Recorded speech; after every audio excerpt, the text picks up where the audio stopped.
En este sentido, la Cábala, surgida hacia finales del siglo XII, es conocida como una disciplina y escuela de pensamiento esotérico relacionada con el judaísmo y que utiliza varios métodos para analizar sentidos recónditos de la Torá judía.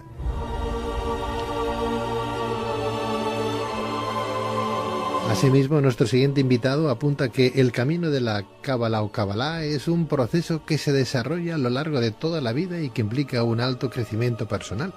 Pero, ¿en qué sentido la Cábala es una vía de plena realización espiritual? ¿Qué se entiende por el árbol de la vida según las enseñanzas de la Cábala? ¿Cuáles son sus 32 senderos secretos? ¿Qué es exactamente una dimensión según sus postulados? ¿Qué secretos revela la Cábala? ¿Qué se entiende por sabiduría oculta? ¿Es la Cábala una potente herramienta de transformación y crecimiento personal?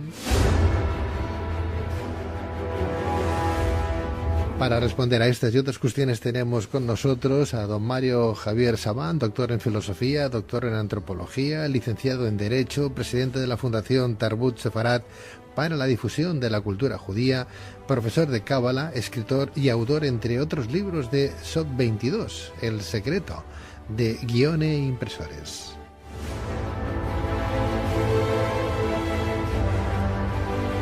Doctor Mario Javier Sabán, muy buenas noches. Buenas noches, Pedro. ¿Cómo estás? Un gusto en verte nuevamente, doctor. Igualmente. Más difícil que doctor es ser señor. Eso se lo dijo Einstein a un periodista. Eso ¿sí? Siempre me quedó muy grabado. Así, qué sí, bueno. Sí. Bueno, no creo que sea para tanto en mi caso. Muchas gracias, doctor. No, al contrario. Gracias por venir, gracias por tu tiempo. No, al contrario. Para empezar, decir que en una anterior entrevista empezamos a hablar de los fundamentos de la Cábala judía y del significado de la misma, y dijimos que Cábala proviene del verbo hebreo lekabel, que significa recibir, por lo tanto, conceptualmente significa recibir la tradición. Pero, doctor Sabán, por favor, nos ha escrito muchísima gente. Por favor, inviten de nuevo al doctor Mario Javier Sabán, que nos interesa muchísimo el tema de la Cábala, el árbol de la vida, cómo te explicas tu discurso. Y caramba, ya lo teníamos previsto, pero si además nos acentúan de tal manera nuestros oyentes que te invitemos, con más ahínco todavía lo tenemos que hacer, ¿no? Y hablar de estos temas. Y más para una persona, un erudito como tú lo eres en este trabajo, ¿no? ¿Qué quieres decir cuando apuntas que la Cábala es polisémica? Bueno, en primer lugar, lo de erudito yo te lo agradezco mucho. Lo que pasa es que en Cábala no existe ningún erudito, dado de que es un conocimiento infinito. Nos encontramos frente a un conocimiento infinito y cada vez que avanzamos nos sentimos cada vez mucho más pequeños, con lo cual por supuesto es muy gentil de tu parte, pero en la Cábala lo que sucede es que cada vez somos menos eruditos. Es una cosa misteriosa. Lo que sucede es una paradoja. Vamos avanzando y los niveles de humildad aparecen solos, porque frente al conocimiento infinito uno queda totalmente reducido a un tamaño muy mínimo. En segundo lugar, bueno, muchísimas gracias a los oyentes que me han llamado. Familiares míos no son, tranquilo, yo no he enviado a mi familia para que llame. Aquí estamos siempre cuando yo abordo el tema de la Cábala, tanto en los libros como en el discurso, tenemos un gran problema para sintetizar conceptos, elementos, experiencias que son demasiado profundas para poder simplificarlas. Siempre la simpleza es demasiado compleja, decía Nachman de Bratslav. Para ser simple, una persona que llegaba con un discurso muy simple en cuestiones muy complejas era, por ejemplo, Jesús, que indudablemente ya en algún momento, si quieres, hablaremos del conocimiento de la Cábala que tenía. Cuando estamos hablando de polisémica, estamos hablando de que en verdad cuando uno entra en la Cábala, si entra realmente y profundiza, entró en el conocimiento completo, entró en el conocimiento total. Tanto es así que fíjate que hay cabalistas que profundizaron en la Edad Media sobre astrología y astronomía, cabalistas que entraron con el tema del infinito en matemática, cabalistas que por la alquimia, de alguna forma, en la época del siglo XVI, XVII, sobre todo con el tema del golem de Praga, entraron en química. Cuando tú entras en la Cábala, lo primero que tienes que pensar es que es una sabiduría antigua y que no es una disciplina en cuanto a las disciplinas que nosotros conocemos hoy.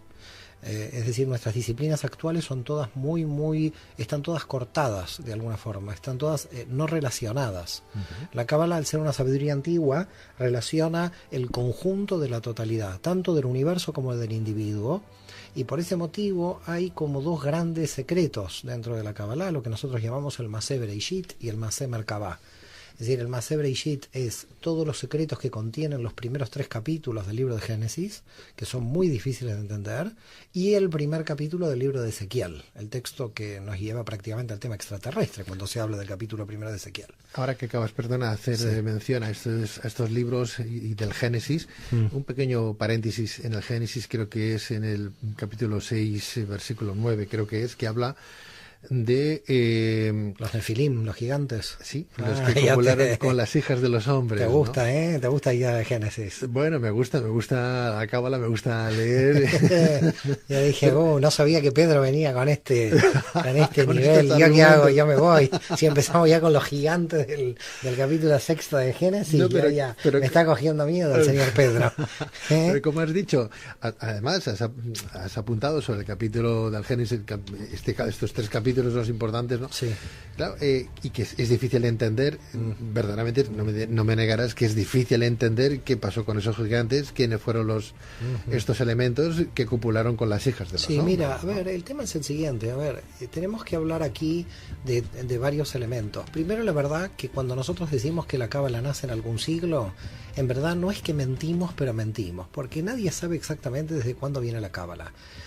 Cuando uno hace un análisis de las obras reveladas de la Cábala, se sitúa en la España medieval, como tú bien dijiste, siglo XII, siglo XI, en Girona, en Soria, que había un centro de la Cábala muy importante, en Segovia, en Ávila, siglo XII-XIII. Pero esas son las obras reveladas. Las obras ocultas, o cuando se escribieron, los cabalistas las sitúan entre el siglo I y II, cercanas a la época de Jesús. Si nos vamos para atrás, hay elementos babilónicos dentro de la Cábala y también egipcios, con lo cual ya ahí nos estaríamos remontando al 10, 12, 13 antes de Cristo. Por lo tanto, llega un momento que cuando uno está explicando la Cábala, la verdad que no es consciente de qué nivel de antigüedad está transmitiendo. Es decir, cuándo se gestó el núcleo de este conocimiento. Por lo tanto, yo diría, desde un punto de vista histórico, nosotros nos perdemos en el análisis, no sabemos bien ya nuestros conocimientos desde qué siglos. Se podría, para mí, definir que la Cábala es la gnosis judía, el centro duro del conocimiento judío en el sentido más esotérico del término, no en el esoterismo conocido en Barcelona, mezclado con el tarot o el espiritismo inglés, no con esto, sino desde el punto de vista del núcleo profundo y secreto que tiene una tradición que se cuida para que se pueda preservar. Este es el motivo. Digamos, hay 2 cuestiones por las cuales quedó secreta. Primero, quedó secreta por su complejidad, dada de que explicar la complejidad de la Cábala hace que se vuelva secreta, porque claro, si el otro no lo entiende, esto se volvió secreto automáticamente. Y también la cuestión de preservar un tipo de conocimiento que no era para todos, en el sentido de que por más que tú estés comunicándolo, tenía que ser como protegido. Ahora, yo creo que hay un punto para mí central dentro del tema de la Cábala, o 2 o 3 puntos, que son los 3 grandes obras que aparecieron, sí, reveladas, vuelvo a reiterar, en la España medieval, aunque hay autores que las sitúan entre el 1 y el 5 de nuestra era, en cuanto a que fueron escritas, que es el Sefer Yetzirah, el Bahir y el Zohar. Las 3 obras magnas de la Cábala, casi todos los estudiosos de los misterios judíos se basan en estas 3 grandes obras. Hay obras todavía más ocultas que estas 3, como el Sefer Raziel, ¿no? Pero bueno, estamos hablando de algo todavía mucho más cerrado.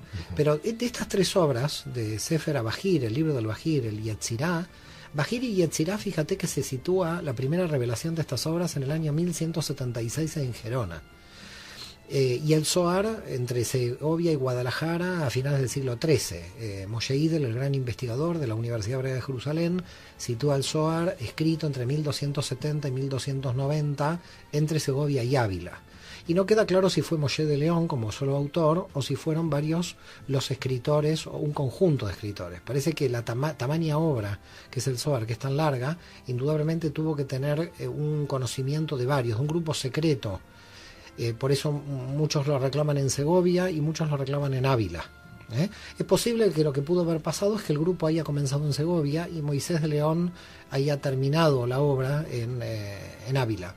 Por lo tanto, las tres grandes obras nacieron en Sefarad, en la España medieval, tanto Yetzirah, el Bahir y el Zohar. A partir de aquí ya tenemos el mapa del árbol de la vida dentro de estas obras y aparece bien estructurado el mapa del árbol de la vida. Vamos a hablar inmediatamente del árbol de la vida. No quisiera yo pasar por alto en esa anterior entrevista que le hacíamos al doctor Mario Javier Sabán, doctor, como digo, en filosofía, doctor en antropología, licenciado en Derecho, presidente de la Fundación Tarfut Sefarad para la difusión de la cultura judía, profesor de Cábala, etcétera, etcétera. Preguntas como, bueno, decíamos que el estudio de la Cábala se refiere a ese análisis de tres interrogantes fundamentales, como son ¿por qué nací?, ¿qué sentido tiene mi vida y por qué moriré? O sea que gracias a la Cábala podemos llegar a entender cuál es nuestra misión individual en este mundo. Así hay que entenderlo, doctor Sabán, Mario.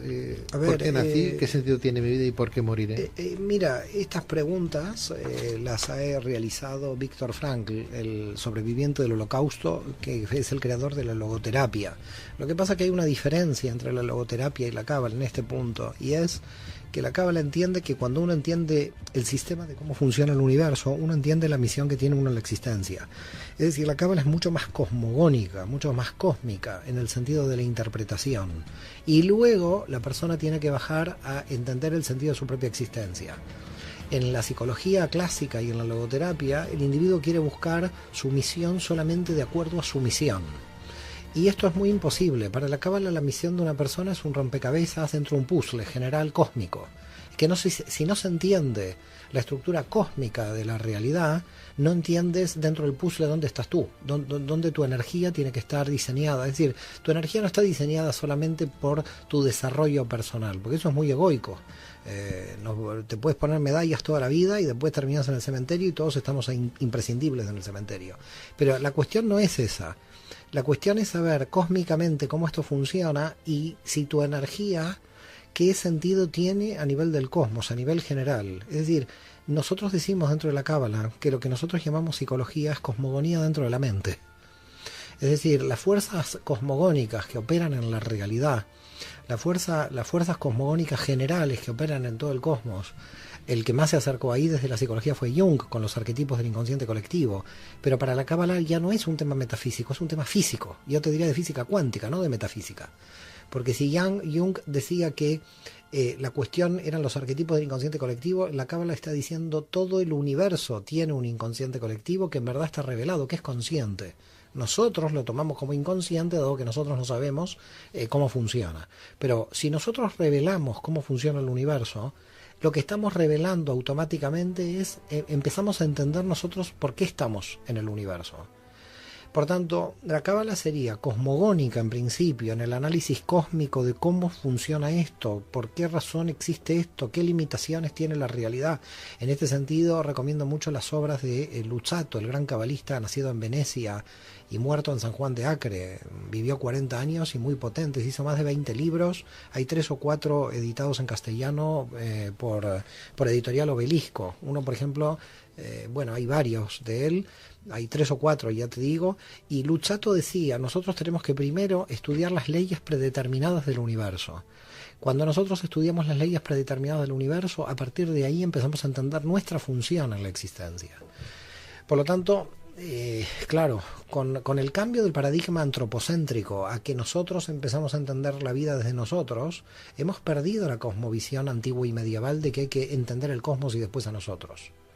Nosotros nos hemos puesto como seres humanos en medio del análisis, muy antropocéntrico es el sistema actual. Primero el hombre y después vemos qué hacemos, y así no funciona.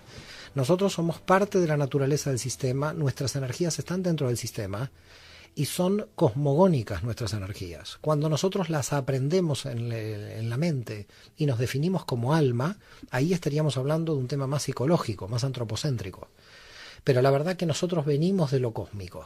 Y si no entendemos nuestra procedencia cósmica del alma, tampoco vamos a entender por qué el alma tiene esa dualidad de que en verdad en su interior quiere volver a su esencia.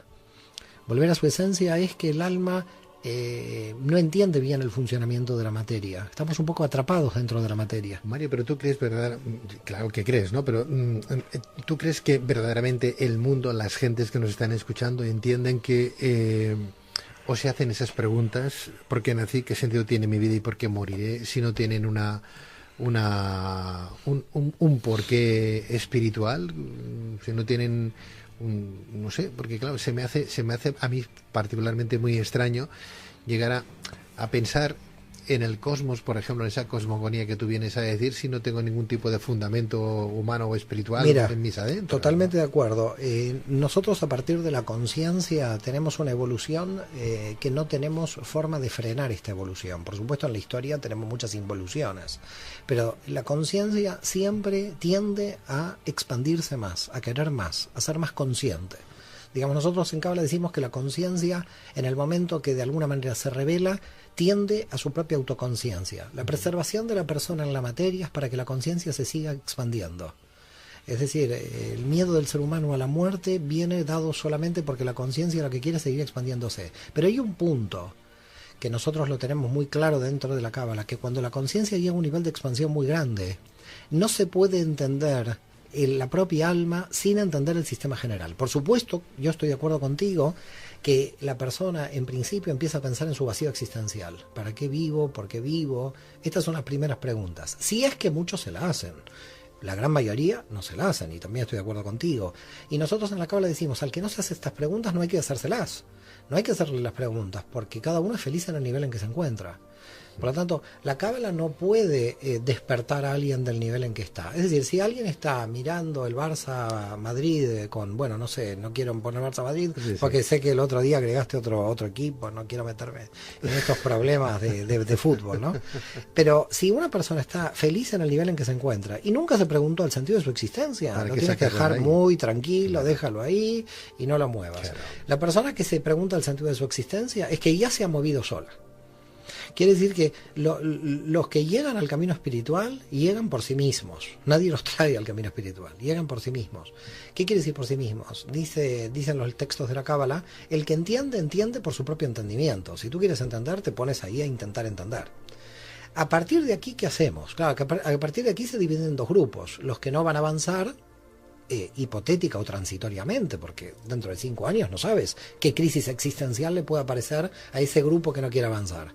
Y luego los que están avanzando, que los que están avanzando, estamos avanzando a cuestas, en la oscuridad, luces en la oscuridad. Me encanta este programa, porque en verdad es muy oscuro el camino del avance, y además también tiene otra característica que mejor hay que explicar a la gente, para que no se asuste, es muy solitario. El camino del avance es muy solitario, dado que la Cábala rompe todas las dependencias con el exterior, porque tiene un concepto que es la ruptura de la idolatría.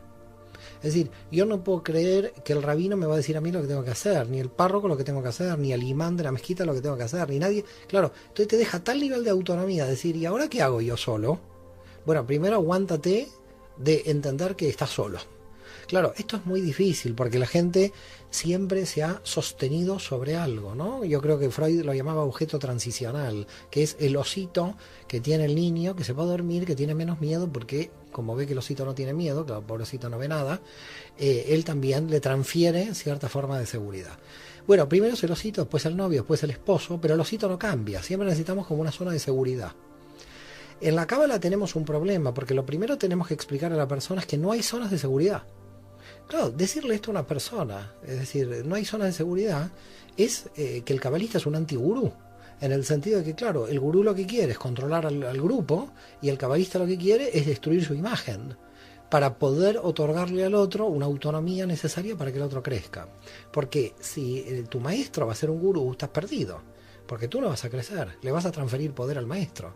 Por eso la espiritualidad se vuelve muy peligrosa en un punto cuando se mezcla el ego y el poder. Y siempre muchos grupos terminan manifestando los niveles de baja autoestima que tienen los integrantes.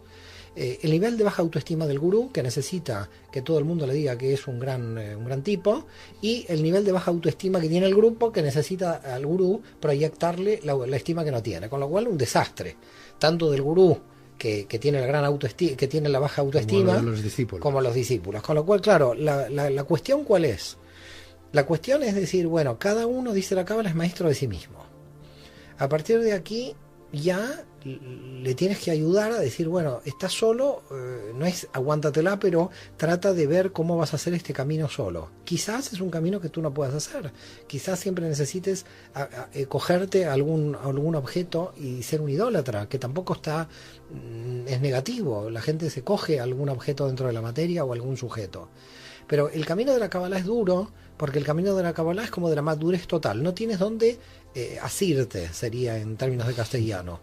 Claro, la Kabbalah empieza, mira, el mundo gira. Quiere decir que ya dentro de una hora, cuando termine esta entrevista, no vamos a estar en el mismo lugar. Luego, la Tierra gira alrededor del Sol. Cuando termine esto, estamos... Y luego, el universo se expande 70 kilómetros por segundo, lo cual ya ni el sistema solar está en el mismo lugar. Claro, si no hay lugar, porque no hay lugar, el único lugar es quién es uno. Entonces esto se vuelve muy complejo, porque el lugar lo hace la construcción de la persona. No es la persona que se sitúa en un lugar de seguridad, dado de que no existe lugar de seguridad ninguno. Claro, el que cambia no eres tú, no es el mundo, eres tú el que cambias. Con lo cual, claro, esta destrucción de todas las proyecciones del yo hacia el exterior, es decir, porque lo que le estás haciendo al individuo, esto es un trabajo que se hace, un trabajo que es un tema, a veces 1 año, 2 años, 3 años.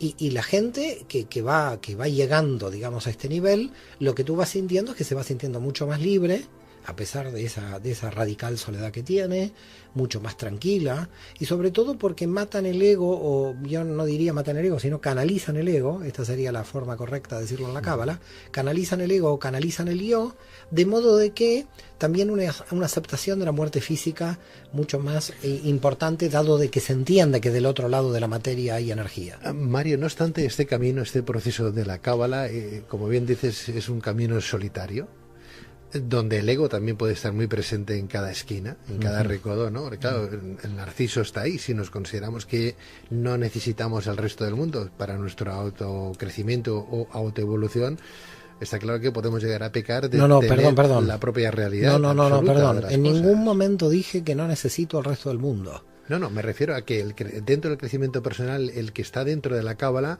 ya no tiene un maestro fuera, lo tiene dentro de sí, no necesita de nadie. Pero sí seguimos necesitando. Sí, no es incompatible esto. Cuidado, estamos hablando de dos conceptos diferentes. Vale, puede necesitarlo, pero no para su evolución. Es decir, yo lo que necesito al otro es para interactuar con un tipo de energía y el otro me enseña. Quiere decir, a ver, para que tengas una idea, todos los otros son mis maestros. Pero si yo a uno lo designo un maestro, ahí estoy cometiendo una idolatría, en el sentido de que yo le estoy transfiriendo poder a una persona. Pero si tú me enseñas algo a mí ahora, yo, fíjate que en la Cábala decimos, si una persona te enseña la letra Aleph, que es la primera del alfabeto hebreo, tú le tienes que denominar a esta persona maestro. Tú me enseñaste, no sé, cómo se arreglan las gafas, algo así, para mí eres un maestro aquí. Con lo cual, en verdad, todos son maestros, con lo cual no es que no aprendo de nadie, estoy al revés en la Cábala, estoy aprendiendo de todos. Pero si los pongo a todos en un nivel de igualdad, aprendiendo de todos, yo no aprendo de alguien en especial. Porque si aprendo de alguien en especial, estoy divinizando algo dentro de la realidad. Cuidado, esto es diferente. Gracias por la apreciación, esto es diferente. Es diferente. El árbol de la vida en sí y sus 32 senderos para esa evolución personal, ¿cómo se entienden? ¿Qué representan? ¿Qué vienen a decir? Bueno, en principio tenemos que hacer 2 análisis. Hay un árbol de la vida que es el árbol de la vida del cosmos, el cosmogónico, que es lo que nosotros llamamos en hebreo, claro, voy a decir la palabra en hebreo, la gente quizás se va a asustar, se llama Ishtalkelut. Ishtalkelut quiere decir concatenación de los universos. Voy a tratar de explicar, en primer lugar, que en la Cábala hay 5 universos que están concatenados, de los cuales 2 son muy difíciles de explicar porque son sutiles, están dentro de la eternidad, y 3 que nosotros podemos captar en una forma clara, en una forma real. Estos 5 universos, que comienzan en los más sutiles, yo lo que voy a hacer es una explicación inversa. Voy a empezar de los más densos. Porque claro, si estamos aquí en la materia, mejor explicar el más denso y después ir subiendo. El primer universo más denso, que es el universo de la acción, nosotros lo llamamos en hebreo el universo de Asía. El universo de Asía, el universo de la acción, es el universo de la materia pura, de los instintos. Tengo ganas de comer, como. punto. Sería lo que podríamos llamar el universo de las necesidades. Ahí podríamos, el impulso sexual de la procreación, el comer, todo lo que ahí nosotros estamos totalmente de acuerdo con los animales. ¿Okay? Es decir, ahí todas las cuestiones pulsionales y también la materia. Esta mesa estaría dentro del universo de Asia. Este universo es muy claro y muy simple de entender, porque además es el más bajo, por eso es el más claro de entender. Luego, oculto detrás de este universo, está lo que nosotros llamaríamos el universo de la conciencia, el universo psíquico, que nosotros lo denominamos universo de Yetzirah, el universo de la formación. En el universo de la formación nosotros tenemos ahí ya la conciencia de estar revelando algo. Ya no somos materia y ahí está el corazón y la mente. Ya estamos nosotros como individuos creciendo más allá de lo animal.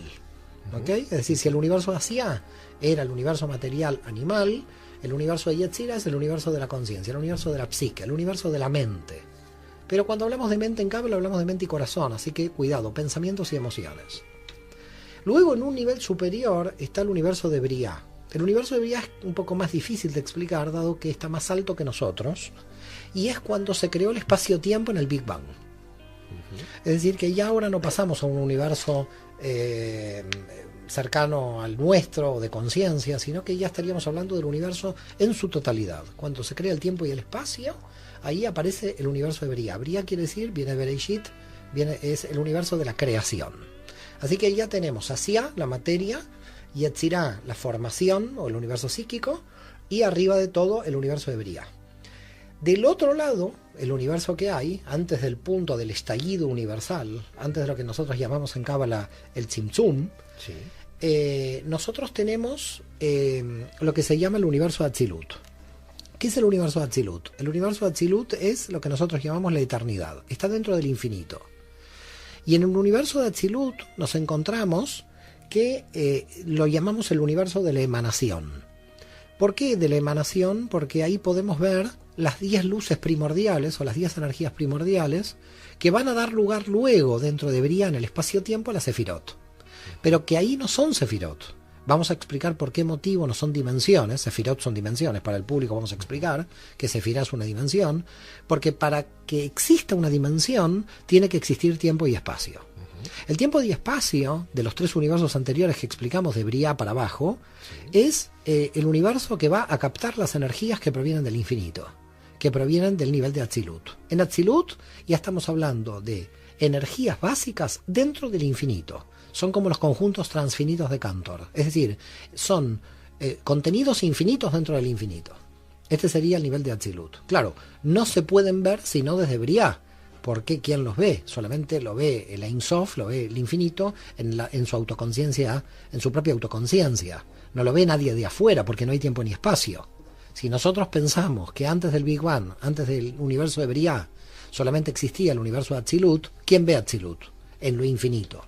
La luz que va a una velocidad que nadie la puede ver, en verdad paradójicamente es luz y oscuridad al mismo tiempo. Por lo tanto, no es una luz que se pueda ver. Para que la luz se pueda ver tiene que haber oscuridad.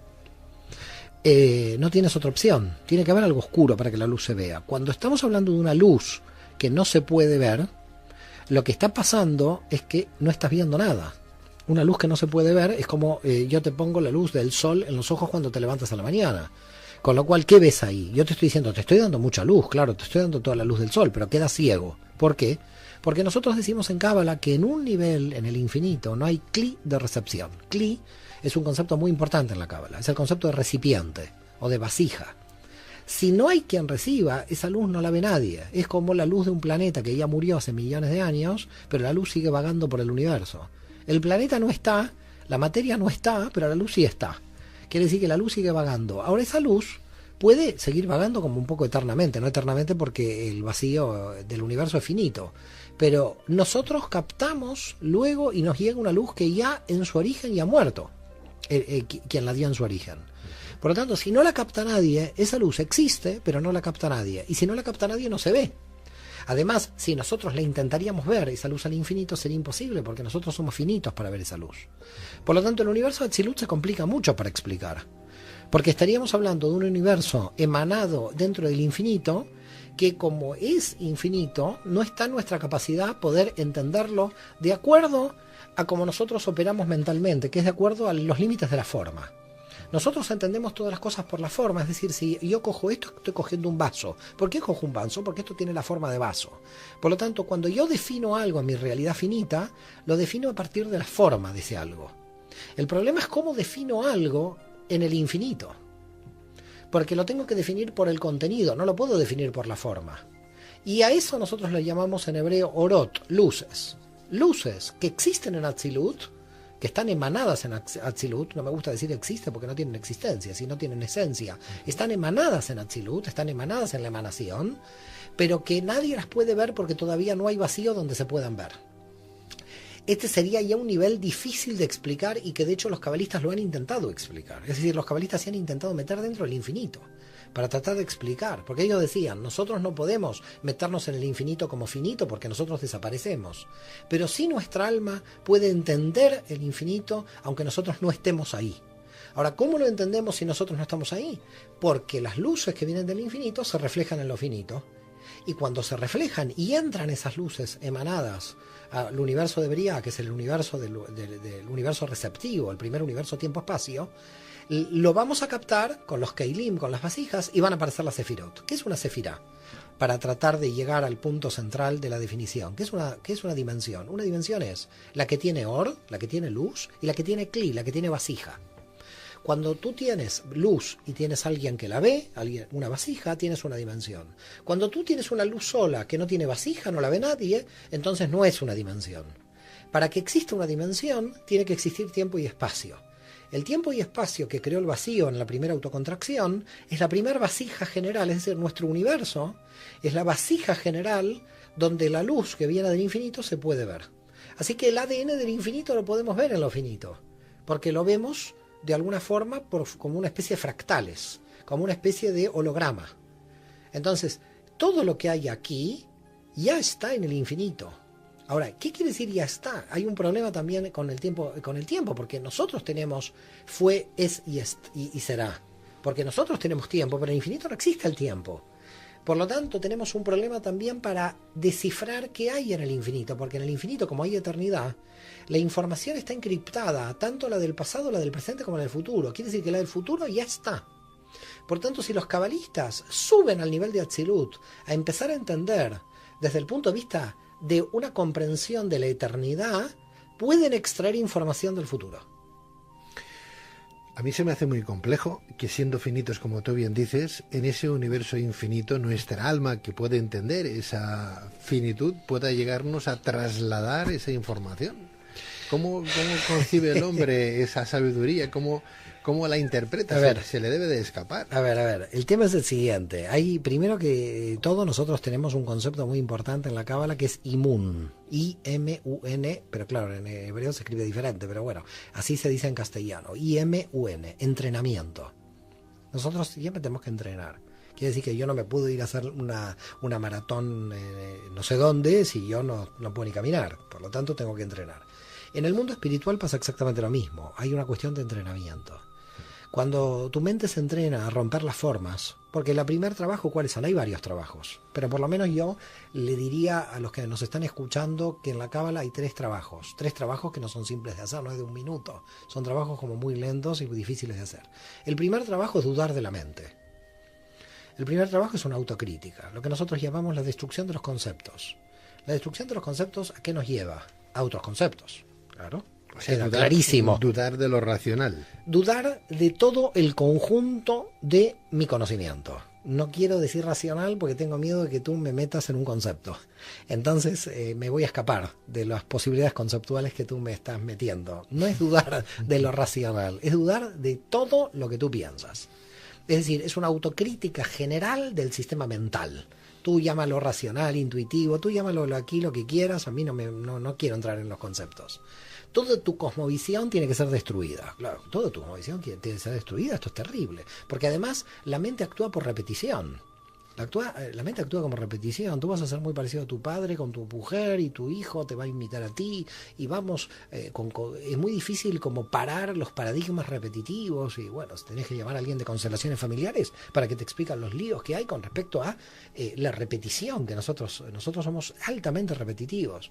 Por eso Abraham Abulafia, uno de los grandes místicos nacido en Zaragoza en el siglo XIII, decía: la fuerza de la rutina es más potente que la fuerza de la materia. Es decir, cuando ya la persona lee La Vanguardia todos los días a las 8:30, en el mismo café, con el mismo camarero, ¿cómo lo saca de ahí? Imagínate que si tenemos problemas para cambiar de periódico y de camarero, ¿cómo vamos a cambiar de mente? Y lo que está planteando la Cábala es que tenemos que cambiar nuestro diseño en cuanto a lo conceptual. Esto ya es un trabajo, pero no te explico lo que es el trabajo que hay aquí. Es decir, yo creo que nos tenemos que quedar todos en el primer punto. Cuando logramos trabajar terriblemente la destrucción conceptual, que también se trabaja dentro de la Cábala, porque empezamos por ahí, hay que destruir, porque ¿cómo se trabaja esto? Porque claro, hay métodos. Por ejemplo, nosotros tenemos un método de Abulafia que es el desdoblamiento. No, tú tienes que ver tu mente desde otra mente, entonces te desdoblas. Pero al final tú dices, bueno, pero al final mi mente ve mi mente. Entonces no puedo escapar de la mente. Este es el famoso diálogo de Krishnamurti con David Bohm, ¿no? Que no entendía nada David Bohm de cómo se podía... Mario, este es el primer paso, cuidado, cuidado, este es el primer paso. El segundo paso es la simbolización. Es cuando ya entiendes la realidad en un nivel más alto. Ya no vas a los conceptos, conocimiento intuitivo, conocimiento racional, ya no estamos en las palabras. Conocimiento simbólico es, a ver el color del señor Pedro Riva, ¿con qué color vino hoy? A ver cómo está, cómo me está mirando. Yo ya estoy viendo otra cosa, no lo que me estás hablando. Lo que me estás hablando también lo oigo, pero en verdad ya empiezo a mirar colores, sabores, números, empiezo a visualizar como un corpus symbolicum la realidad.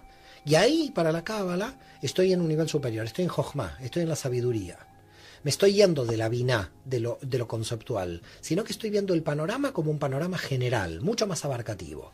Luego tengo que metasimbolizar y luego tengo que relacionar los símbolos para ver cómo los símbolos. A una persona se le aparece el 22 todo el tiempo, el 8 todo el tiempo, el 7 todo el tiempo. La gente juega a la lotería, no hay que jugar a la lotería, hay que entender que acá hay mensajes muy profundos de los sistemas muy ocultos, cósmicos a nivel de la conciencia. Esto es lo simbólico y lo metasimbólico. En un momento no hay nada. En un momento no hay lenguaje. Por eso Isaac Luria dice el silencio. En un momento ya no llegas. En un momento ya el concepto no llega, el metaconcepto no llega, la destrucción de los conceptos, la destrucción de los... Pero cuando ya hiciste todo ese trabajo, puedes captar lo que Luria dice, el lenguaje del silencio. Entonces estás en otro tipo de lenguaje también, a pesar de que parece paradójicamente el silencio. No sé, estoy intentando explicarte algo que dura muchos años y a veces vidas, ¿no? No, quizás yo, si me permites, a lo mejor podría utilizar el parangón de lo que decía o lo que dice el budismo, ¿no? Hay que vaciar la mente para que puedan entrar nuevos mensajes y entender ciertas cosas, ¿no? En la Kabbalah no hay el concepto de vaciamiento de la mente, sino de reestructuración. Reestructuración. Sí, no hay vaciamiento porque el vaciamiento es imposible. Nosotros, me encantan, tengo amigos budistas, pero tenemos grandes problemas en la interpretación espiritual. En la Cábala nunca hay destrucción del ego, hay canalización del ego, nunca hay destrucción del yo, hay aceptación del yo. En la Cábala no hay destrucción del deseo, como pretende el budismo, sino hay canalización del deseo. Es un poco diferente, Lo que tú, por ejemplo, me planteas de dejar la mente en blanco, en la Cábala no existe, porque siempre hay una memoria, siempre hay algo que está ahí. O vaciar la mente. Lo que se tiene que hacer es vaciar partes de la mente. Nachman de Bratslav dice: el poder del olvido es más potente que el poder de la memoria, o por lo menos más conveniente. Entonces, tú tienes que vaciar partes, porque entera la mente no la puedes vaciar, pero vaciar partes, para esas partes que no son utilizables o no son útiles, las dejas para poder hacer una incorporación. Ahora, para la Cábala, el vaciamiento de la mente no viene por la meditación, o el vaciamiento parcial, si se quiere, de la mente. El vaciamiento viene a través de la transmisión del conocimiento. Cuidado lo que estoy diciendo, ¿eh? Es decir, yo tengo una obligación de enseñar. Es decir, si yo tendría un mecenas que viene a mí, me pone el dinero y me dice: usted se puede dedicar a estudiar todo el día y no enseñar, me hace un daño y yo no puedo aprender más. Para la Cábala, mi forma de vaciarme no es un vaciamiento de yo contra el yo, sino de que yo traslado mi conocimiento, en una clase lo traslado, Primero, claro, me oigo a mí mismo y soy maestro de mí mismo, como dice San Pablo en la carta a los Romanos capítulo 2, ¿no? Claro, cuando yo enseño también me enseño a mí, así que cuidado. Pero además de que me enseño a mí, me descargo. Entonces, en la Kabbalah, el maestro, profesor, el Talmid Jajam, lo que sería el aprendiz de sabio, como se lo llama a la persona que enseña, se tiene que vaciar, pero se tiene que vaciar no de manera egoica, me quedo con el conocimiento y me vacío y lo hago todo yo, sino de manera solidaria con el otro. Te doy todo el conocimiento. Quiere decir que si no te tengo a ti para que seas mi vasija y te dé todo mi conocimiento posible, entonces yo no puedo crecer, porque yo no me merezco si no lo trasladé. Es decir, si no tengo transmisión del conocimiento, no me puedo vaciar realmente. Así que mi vaciamiento parcial es a través de la transmisión, no es a través de la meditación, ¿eh? El árbol de la vida no es otro que la misma Torá, de la que se nos dice es un árbol de vida para los que se abrazan a ella, el primer texto cabalístico conocido que plantea las enseñanzas de los senderos de la sabiduría como árbol. Es el libro de la claridad o Bajir que hemos hablado anteriormente, ¿no? El árbol de la vida contiene 10 dimensiones y 22 canales que conectan a las 10 dimensiones. Las 10 dimensiones energéticas se denominan esferas y aquellos caminos que unen a las 10 dimensiones se les denomina canales. A la suma de las 10 dimensiones y los 22 canales se les conoce como los 32 senderos secretos de sabiduría. Si hablamos de lo que es una dimensión, el doctor Saban ya nos decía que es un grado de manifestación de la energía divina que se encuentra dentro de la construcción universal y que poseemos en tamaño reducido dentro de nosotros mismos. Dimensión sería lo mismo que decir Sefirot, ¿no? Tal y como podemos leer en la obra de nuestro invitado, las 10 dimensiones no tienen un espacio físico determinado, sino que son energías espirituales que poseen diferentes potencias y que se encuentran tanto fuera de nuestro cuerpo, en el universo, como dentro del mismo, o lo que sea nuestra personalidad. Para tener mayor información de lo que significan los sefirot, por ejemplo, habría que decir que las sefirot son las 10 emanaciones de Dios, a través de las cuales se creó el mundo. De acuerdo a la tradición cabalística, Yahvé contrajo su luz infinita, lo que se llama en hebreo Tzimtzum, y creó cada una de estas 10 sefirot. El diagrama de las sefirot es el árbol de la vida, un sistema de relaciones intersimbólicas místicas que, para el ser humano, tienen la función de abrir el acceso a las capacidades escondidas de la psique. En definitiva, es un sistema de teosofía práctica. Los círculos representados en el árbol de la vida son las 10 sefirot sagradas y las líneas que los conectan entre sí representan los senderos, cuyo número es el 22. Cada una de las sefirat es una fase de la evolución que también hemos querido hablar con el doctor. Yo me planteo ahora, doctor, porque según los postulados cabalísticos, sabiduría equivale a la palabra hebrea Hotmak, creo que se pronuncia así, sí, Hotmak, gracias. Este sería el banco de datos del cual llegamos a disponer según nuestro entendimiento, pero no es posible entender su secreta operatividad mientras no se alcanza el grado de madurez suficiente como para reconocerle preexistencia. De este modo, el sabio no es uno que se ha hecho a sí mismo, sino alguien a quien la sabiduría ha conformado. Llegado hasta este punto, uno piensa dentro de ese significado cabalístico, por ejemplo, la misericordia o Yesed para el cabalista, y más en estos momentos que estamos viviendo, ¿qué significa? Hay dos tipos de misericordia dentro de la Cábala, la que nosotros conocemos dentro del árbol de la vida, pero la que se emana desde el inicio del infinito. Hay una misericordia infinita para que nosotros creamos que tengamos existencia propia. Esa es la primera misericordia, porque la verdad que como no tenemos no tenemos conciencia no tenemos realidad propia, nos hacen pensar que tenemos realidad propia. Por lo tanto, esto es una gran misericordia, pensar que yo existo. Imagínate. Lástima, porque misericordia podría ser un poco como tener sentimientos, ¿no? Versus sentimiento, misericordia. No, también poner límites y tener fortaleza también es tener sentimiento. Los sentimientos en el árbol de la vida tiene 3 dimensiones. Es la misericordia, la fortaleza y la tiferet, la belleza. Ese es lo que nosotros llamamos el centro emocional. Con lo cual, cuando hablamos de sentimientos, dentro del árbol de la vida tenemos que hablar de 3 dimensiones. La dimensión del dar, que es la misericordia, la dimensión de saber recibir, que es la geburá, que también, cuidado, que uno no siempre tiene que estar dando, también tiene que estar recibiendo. Es un desequilibrio para la Kabbalah, una misericordia al extremo. Una misericordia al extremo da lugar a la humillación del otro. Si yo doy más de lo que yo me doy a mí mismo, no estoy cumpliendo el mandamiento de amarás a tu prójimo como a ti mismo.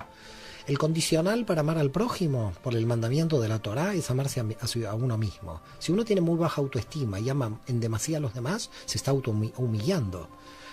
La autohumillación es uno de los desequilibrios de la misericordia. En la educación católica española yo lo veo claramente esto. La gran mayoría de mis alumnos tienen esta transgresión. Tienen un sentimiento de dar a los demás más allá de lo que se dan a sí mismos y no cumplen el mandamiento. Mario, ¿qué nos falta en esta sociedad? Porque te escuchan nuestros oyentes, todos nos quedamos así como boquiabiertos escuchando tus enseñanzas y palabras, hay que estar boquiabierto, hay que estar... bueno, claro. hay que seguir estudiando. Hay que seguir estudiando, es verdad. Pero bueno, pues cerramos la boca, pero nos sentimos solamente ungidos por esa información que nos estás dando, ¿no?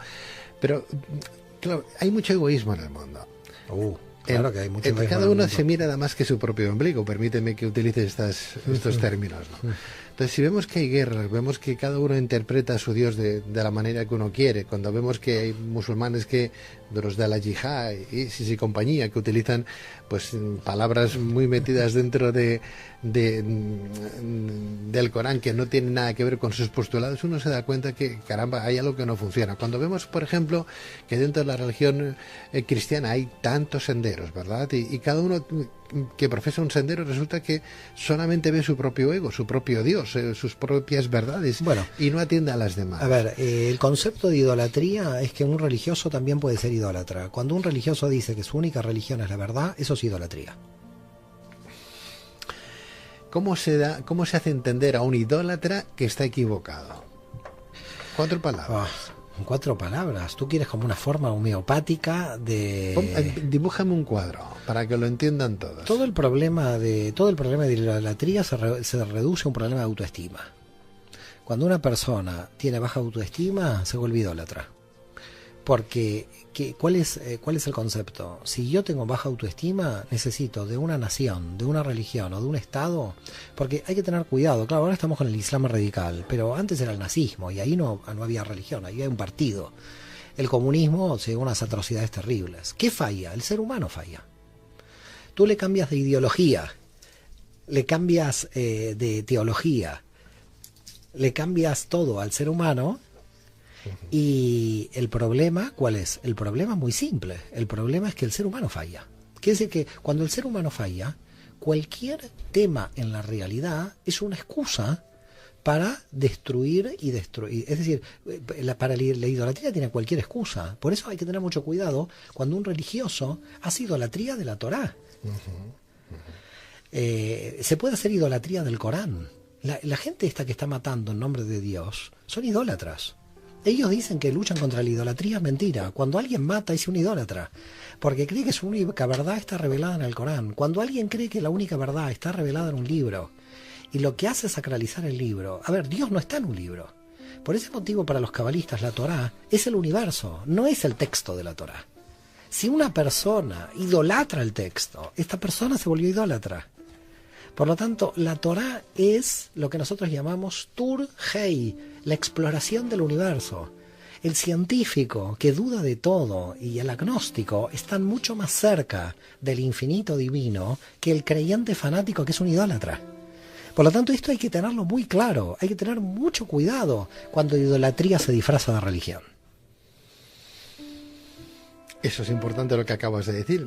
Lo vemos en los diferentes comentarios que la gente puede llegar a hacer, aquí o allá, utilizando a su Dios como el único mecenas para hacer las cosas buenas, ¿no? Sabemos que solamente hay un Dios. Mira, no se puede endiosar ni al Estado, ni a la tribu, ni a la familia, ni al padre, ni a la madre, ni a uno mismo. Y el problema es que permanentemente estamos endiosando algo. Por eso, la idolatría, llamémosla autoidolatría o llamémosla la transferencia del poder autónomo del individuo. La Cábala tiene el poder de liberar al individuo, no de establecer dependencias. Si tú tienes una dependencia, tienes un concepto de idolatría, porque no has logrado tu autonomía personal. Por lo tanto, liberar al individuo de todas las idolatrías es lo que nosotros llamamos la era mesiánica. Por eso dice Kafka, el Mesías va a llegar cuando ya no lo necesitemos. La Torá es la palabra hebrea para referirse al núcleo central de la Biblia. En su texto se hace referencia a la transmisión de la ley o Torá en el siguiente pasaje. Moisés recibió Kibel, la ley en el monte Sinaí, y la transmitió a Josué, este a los ancianos y estos últimos a los profetas, quienes a su vez la transmitieron a los miembros de la gran asamblea.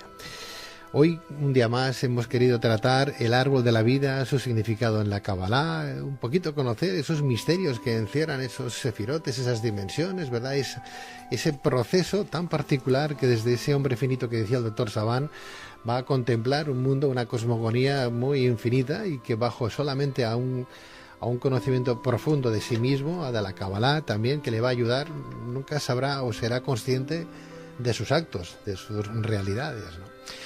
Doctor Mario Javier Saban, doctor en filosofía, doctor en antropología, licenciado en Derecho, presidente de la Fundación Tarbut Sefarad para la difusión de la cultura judía, profesor de la Kabbalah, escritor y autor, entre otros libros, de Sot 22, El secreto, de guión impresores. Gracias, doctor. Al contrario, gracias a ti, Pedro. Yo disfruto como un loco contigo y la verdad gracias a los oyentes y esperemos que siempre estas palabras sean de luz, de bendición y de crecimiento para todos. ¿Cómo dirías en hebreo que Dios te bendiga? Bueno, Baruch Hashem. Baruch Hashem. Baruch Hashem. Baruch Hashem. Me quedo esta palabra de Baruch Hashem, la grabamos y la iremos trasladando para que nuestros oyentes queden bendecidos no solamente con tus palabras, sino con las palabras del infinito. Muchísimas gracias. Gracias a ti, Pedro.